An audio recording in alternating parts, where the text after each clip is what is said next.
بسم اللہ الرحمن الرحیم۔ حضرت سیدنا ابو ہریرہ رضی اللہ تعالیٰ عنہ سے مروی ہے، رسول اکرم سید الاولین والآخرین حضرت محمد الرسول اللہ صلی اللہ علیہ وآلہ وسلم نے ارشاد فرمایا، قرآن پاک میں 30 آیتوں کی ایک سورت ہے جو اپنی تلاوت کرنے والے کی شفاعت کرے گی یہاں تک کہ اسے بخش دیا جائے گا۔ وہ سورت تبارک الذی بیدہ الملک ہے۔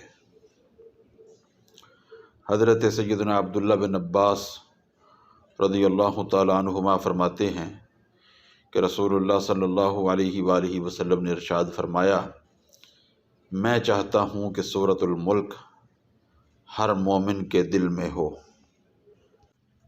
اس حدیث پاک سے اندازہ لگایا جا سکتا ہے کہ اس کی کتنی عظیم فضیلت ہے کہ سرکار چاہتے ہیں کہ ہر مومن کے دل میں ہو۔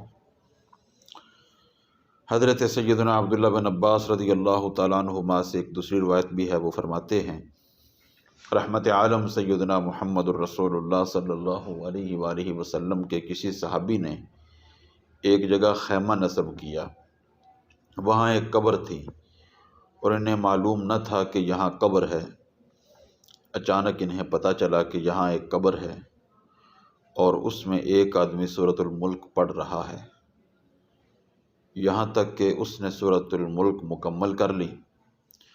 وہ صحابی جب نبی رحمت صلی اللہ تعالیٰ علیہ وآلہ وسلم کی بارگاہ میں حاضر ہوئے تو عرض کی، یا رسول اللہ صلی اللہ علیہ وآلہ وسلم، میں نے ایک قبر پر خیمہ لگایا جب کہ مجھے علم نہیں تھا کہ یہاں قبر ہے۔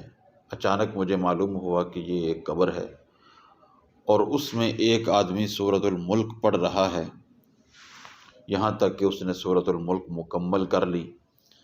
تاجدار رسالت صلی اللہ علیہ وآلہ وسلم نے ارشاد فرمایا، ہی المانعۃ ہی المنجیۃ تنجیہ من عذاب القبر، یہ سورت عذاب قبر کو روکنے والی ہے اور اس سے نجات دینے والی ہے۔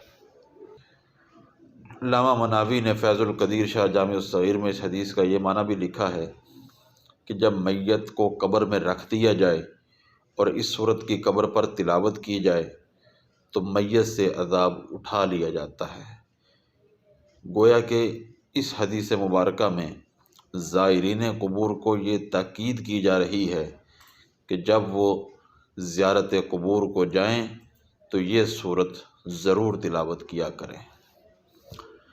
حضرت سیدنا ابو الزبیر رضی اللہ تعالیٰ عنہ سے موقوفاً روایت ہے کہ سورۃ السجدہ اور سورۃ الملک کو قرآن کریم کی ہر سورت پر 70 نیکیوں کی فضیلت حاصل ہے۔ جو ان دو سورتوں کو پڑھتا ہے اس کے لیے 70 حسنات لکھی جاتی ہیں، 70 درجے بلند کیے جاتے ہیں اور 70 خطائیں اس کے نامہ اعمال سے مٹا دی جاتی ہیں۔ جامع ترمذی حدیث نمبر 2892 میں حضرت طاؤس سے بھی یہ فضیلت منقول ہے۔ اللہ رب العزت ہمیں اس سورت کی برکات سے کما حق ہو مستفید ہونے کی توفیق نصیب فرمائے۔